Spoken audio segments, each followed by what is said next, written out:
Herkese merhabalar arkadaşlar. Aşk Kokusu kanalımıza ve yeni videomuza hoş geldiniz.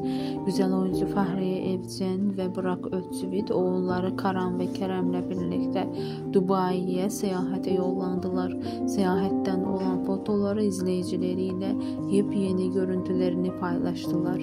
Biz de sizlere sunuyoruz. Siz de kanalımıza abone olmayı, videomuzu beğenmeyi, bizi takip etmeyi, takipte kalmayı unutmayın. İyi seyirler. Hoşça kalın, bizimle kalın.